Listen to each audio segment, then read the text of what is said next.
اعوذ باللہ من الشیطان الرجیم بسم اللہ الرحمن الرحیم اولم یہد للذین یرثون الارض من بعد اہلها، اور کیا ان لوگوں کو جو سابق اہل زمین کے بعد زمین کے وارث ہوتے ہیں یا ہوئے ہیں، اللہ نشاء وصبناہم بذنوبہم، اس امر واقعی نے کچھ سبق نہیں دیا کہ اگر ہم چاہیں تو ان کے قصوروں پر انہیں پکڑ لیں۔ اصبناہ بذنوبہم یعنی جو قومیں پہلے برباد ہوئیں اور ان کی جگہ ہم نے ان لوگوں کو آباد کیا جو فرما بردار تھے، جو ان میں سے نیک روحیں بچ گئی تھیں، اور پھر ان کی نسلوں سے لوگ پھر نافرمانی کی طرف چل پڑے، تو انہوں نے ان سے اپنے بڑوں سے سبق حاصل نہیں کیا کہ جس طرح وہ گناہوں میں پکڑے گئے یہ بھی پکڑے جائیں۔ وَنَطْبَعُ عَلَىٰ قُلُوبِهِمْ فَهُمْ لَا يَسْمَعُونَ، اور ہم ان کے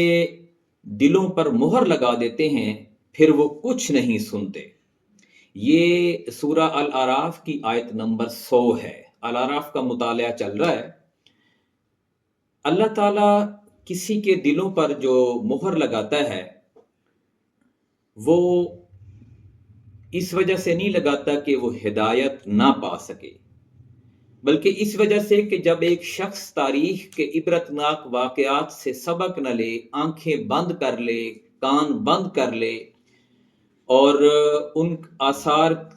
کے جو مشاہدے ہوتے ہیں جن سے لوگ سبق لیتے ہیں اور راہ راست پر چل پڑتے ہیں، اور یہ لوگ اپنے آپ کو خود بھلا دیں، تو پھر خدا بھی انہیں سوچنے سمجھنے اور کسی نصیحت کرنے والے کی نصیحت سے فائدہ اٹھانے کی طاقت اور ہمت نہیں دیتا۔ خدا کا قانون فطرت یہی ہے کہ جو آنکھیں بند کر لے، نیکی سے راستہ موڑ لے، پھر وہ کہتا ہے ٹھیک ہے، پھر اسی طرف ہی چلتا جائے جس طرف تو اچھا سمجھتا ہے۔ وہ شیطان کے پیچھے چل پڑتا ہے، اور اللہ تعالیٰ بھی پھر شیطان کے پیچھے چلنا اس کے لیے آسان بنا دیتا ہے،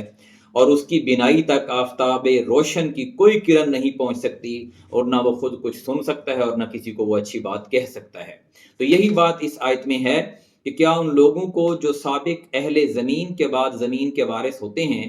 اس امر واقعی نے کچھ سبق نہیں دیا کہ اگر ہم چاہیں تو ان کے قصوروں پر انہیں پکڑ سکتے ہیں، مگر وہ سبق آموز حقائق سے تغافل برتتے ہیں اور ہم ان کے دلوں پر مہر لگا دیتے ہیں، پھر وہ کچھ نہیں سنتے۔ یہ تاریخ ہمارے ملک میں بھی ہے اور ساری دنیا کے ملکوں میں ہے۔ ایک بادشاہ آتا ہے اور وہ اپنے آپ کو، جیسے مشرف آیا،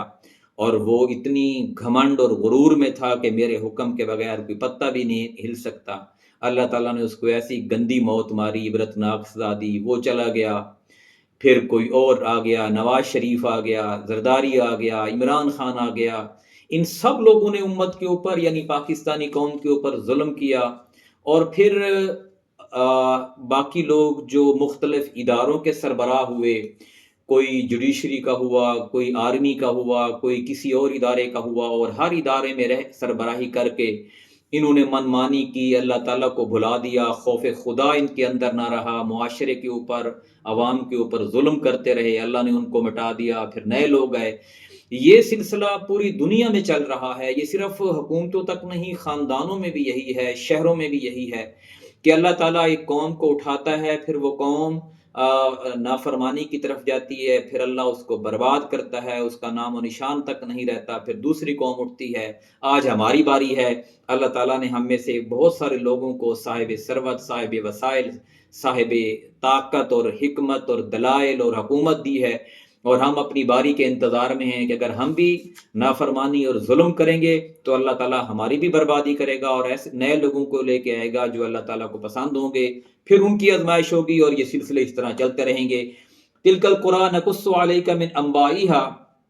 یہ قومیں جن کے قصے ہم تمہیں سنا رہے ہیں تمہارے سامنے مثال میں موجود ہیں، یعنی جو قصے پہلے گزر چکے ہیں، قوم عاد، قوم سمود، قوم صالح، قوم مدین، قوم شعیب، یہ سب کے قصے اور سب کی جگہیں نبی کریم صلی اللہ علیہ وسلم نے اور مکہ کے لوگوں نے دیکھی ہوئی تھی۔ یہ شام کی طرف جب جاتے تھے تجارت کرنے تو ان کے راستے میں ان کی بربادی کے آثار نظر آتے تھے۔ وَلَقَدْ جَاءَتْهُمْ رُسُلُهُمْ بِالْبَيِّنَاتِ، ان کے رسول ان کے پاس کھلی کھلی نشانیاں لے کر آئے۔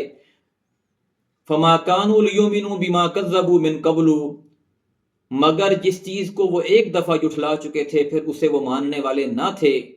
وما وجدنا لأکثرہم من احد، دیکھو اس طرح ہم منکرین حق کے دلوں پر مہر لگا دیتے ہیں، وَإِن وجدنا اکثرہم لفاسقین، اور ہم نے ان میں سے اکثر میں سے کوئی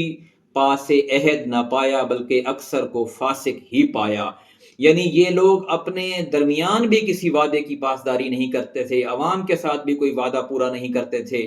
اور یہ اپنے اوپر بھی ظلم زیادتی، عوام کے ساتھ بھی ظلم و زیادتی کرتے تھے، اور اس لیے اللہ تعالیٰ نے ان کے اوپر عذاب نازل کیا، اور وہ فساد پھیلانے والوں میں شامل ہو کر بربادی کی طرف گئے۔ آج ہم نے سورہ الاعراف کی آیت نمبر 100 سے 102 پڑھی ہیں، اور اس کا خلاصہ یہ ہے کہ جس قوم کو اللہ تعالیٰ طاقت دے، اقتدار دے، منصب کسی پہ فائز کرے، اور وہ قوم اپنے آپ کو بربادی کی طرف خود ہی ڈالنا چاہے، تو اللہ تعالیٰ ہاتھ پکڑ کر اس کو اچھے راستے کی طرف یا راہ راست کی طرف نہیں لے کے آتا، بلکہ وہ برباد ہوتی ہے، پھر اللہ تعالیٰ نئی قوم کو اٹھاتا ہے۔ اللہ تعالیٰ سے دعا ہے کہ ہمیں قرآن کو صحیح معنوں میں سمجھنے اور عمل کرنے کی توفیق عطا فرمائے۔ جزاک اللہ۔